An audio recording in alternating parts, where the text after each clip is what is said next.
Good afternoon, everybody. We're here live at the Web Summit in Lisbon, Portugal. This is the United Nations SDG Media Zone, and we're live on UN Web TV and a number of other social media channels. Thank you for joining us. If you could sit down, that'd be great. And so I'm here, I'm Dan Thomas, I'm the UN Global Compact Chief Communication Officer. And I'm pleased to be joined today by Kumi Naidoo, who's the Secretary-General of Amnesty International, and here to talk about technology and human rights. Kumi Naidoo from South Africa, originally. I should start by congratulating you for winning the World Cup rugby. Thank you. That must mean a lot to South Africa, I would think. Yeah, it was good. It was a good moment. So first of all, what are you doing here at the Web Summit? Why have you come to Lisbon for the Web Summit? So then we are here as Amnesty to say that technology can, has, and should in the future play an important role in advancing human rights, addressing climate change, addressing health and other issues and so on. However, we're also here to raise a caution about what is actually happening in the technology space. And there's a book that's just come out by a Harvard professor called Shoshana Zuboff called Surveillance Capitalism, which focuses on the huge amount of power that technology companies actually have aggregated for themselves. And we are here to say that that has to stop, that we cannot have a situation where we are given a devil's choice. The choice is you either opt in to use these two online tools, and by opting in means that you give up your privacy, you give up a whole lot of autonomy and so on. You either choose that or you choose not to access the tools of the modern world and the benefits of the modern world. This is a false choice, and we need to change that, and that's part of why we had to bring that message, that we need to change the business model that commodifies the data of people without the permission, weaponizes that data as we saw in the US elections, and also weaponizes hate, division, and so on, with no controls being really offered by the companies who are making a huge lot of profit on the basis of people's personal information. Absolutely, and as you know, UN Global Compact, we're trying to have companies come together with governments and civil society to have those conversations around, human rights, labor rights, protecting the environment and anti-corruption, to inform the conversation around those sort of UN, those UN charters and the Convention on Human Rights. Do you think governments are getting left behind in this discussion? Do you think they're really on top of this? Absolutely not.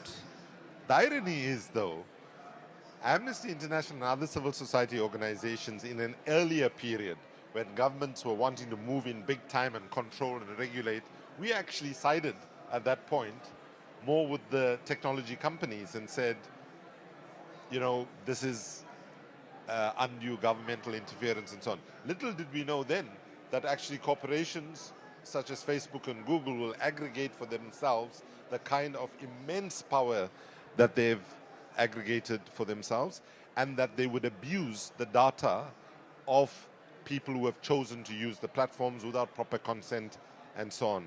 So now where we are, I think governments need to catch up, and we're not talking about draconian regulation, but we need to have the kind of regulation that protects citizens' data.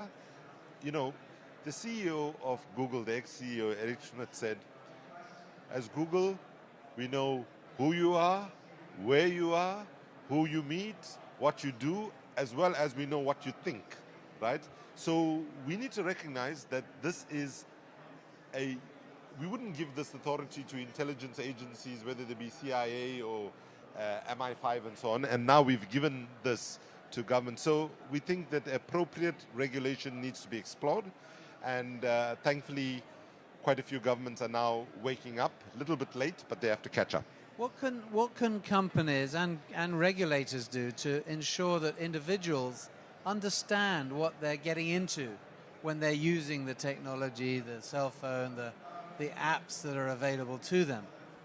I mean, governments do have an important role in terms of raising public awareness about both the benefits and the risks associated with participation.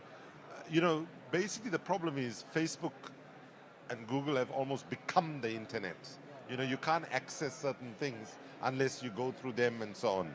And this was never the intention for people who were advocates for a free internet and so on, that any one company, because if you take just Facebook and Google, they control today a global public square of 1/3 of the global population of this planet. And that's a unhealthy level of control, power, and domination for just two companies based in the United States to have. Do you feel hoodwinked by that transition and that development? Yes, I do think there is a sense of betrayal because, for example, when the Arab resistance to authoritarian rule happened in 2010, when we look back on, say, what happened in Egypt, we said, actually, people use Facebook to organize the protests, Twitter to tell people when to go, where to go, how to go, and then YouTube to say, this is what we did, And it was a very powerful use of the technology at that time. And bear in mind, one of the leaders of the resistance in Egypt was actually the Google guy in Egypt, right? So there were lots of positive things and so on happening. So now I think these companies have earned far too much of their obsession with profit and to ensure the most highest levels of profit. So, for example, when Facebook got a $5 billion fine in the US recently, I mean, $5 billion for Facebook is less than a parking fine for Facebook, right? So it's not going to change, the way they operate. So we need governments to actually step up, ensure they're educating their citizens, putting in place meaningful regulations that protects privacy without trying to intervene in terms of impacting on free speech and so on. So what can be done to get governments up to speed? Because I think there's a tendency that governments, they don't have the skills, the knowledge, or to even keep up with this private sector use of technology. Actually, I do have a lot of sympathy with this challenge of governments, particularly governments in the global south, right?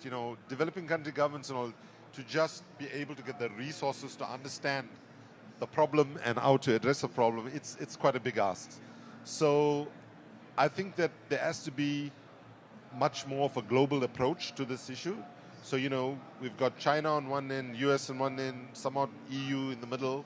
I think there needs to be some serious global governmental conversations around this to find a common ground. But I have to say that right now, very few governments seem to have the political will to stand up to this. So in the US, for example, we got a crazy situation right now where Fox TV, which believes not only that they have a right to their own opinion, they believe they have a right to their own facts, and they've created an alternative reality for 40% of the American people. But even Fox News denied Trump's and the Republican Party's adverts on the basis that they were far too offensive and factually deeply flawed.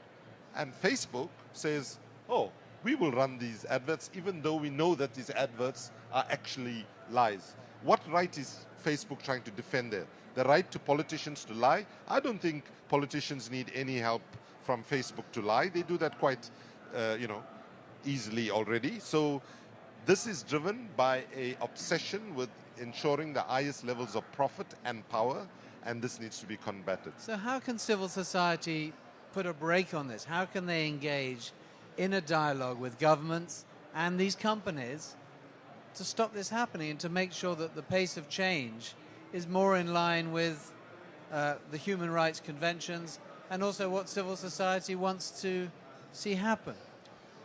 So an important step in that direction took place in New York recently, where the UN High Commissioner for Human Rights joined forces with the UN Special Rapporteur for Extreme Poverty and Inequality, Philip Alston, as well as a co-founder of Facebook. And we have started an effort now to look at how we pull together forces to actually address this problem. We are very encouraged that the UN High Commissioner's office recognized this as a issue that requires serious attention, because we are on a track now where human rights are being pushed to the side, and the power of the technology companies is just driving things forward. So the first thing is to get the right narrative, highlight what is happening to people who might not be aware that this is happening, that they are put into this choice of, opting in and giving up your privacy, or opting out and not benefiting from modern communications. And then we have to develop the right framework on what kind of governmental intervention that we want. Of course, we will be very, and I don't want to say that we've arrived, but in conversations with the broader set of actors, we hope to find the right balance where governments intervene to protect the privacy considerations of their citizens. And many people in the global south are still lagging behind in this innovation, this technological revolution. What sort of conversations are you having here at the Web Summit about reaching those people, empowering those people with technology to have the same opportunity that technology has provided in some of the rich countries of the world?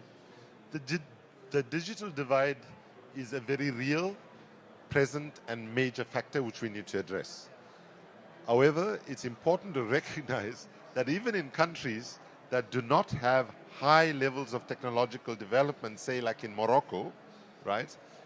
We have had already activists in Morocco being spied upon by the company called NSO, which is an Israeli company, where they are using the spyware to, impact. So even though there is mainly cell phone usage and internet usage, and nowhere the kind of, smartphone access that folks in the US or Europe have, already though there's a price that people are paying.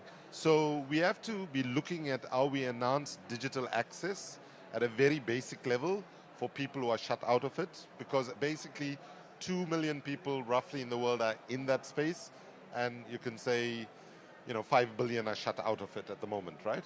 And we need to be looking at how we create the possibilities for those that are shut out to be able to access on a progressive basis more and more of what people in the US and Europe take for granted. And finally, Kumi, talk about the gender disparity and the use of technology. That must be something that concerns you. That's particularly a problem in the global south and developing countries coming up. How concerned are you about that, and what can be done to empower women with innovation and this technology? Well, there's two issues here. One which impacts all women everywhere in the world. Let me deal with that. So, like, for example, Amnesty did a piece of work which was published last year called Toxic Twitter, right? And the Toxic Twitter report shows beyond any reasonable doubt that women on the Twitter, for example, experience a disproportionate level of abuse on Twitter, and women of color even more so, right? So, like, with that piece of work, we entered into a dialogue with Jack Dorsey and the leadership at Twitter. And like with Twitter, I mean, obviously Twitter doesn't want its platform to be used in that way, as they say and as others say. And with Twitter, we accept that.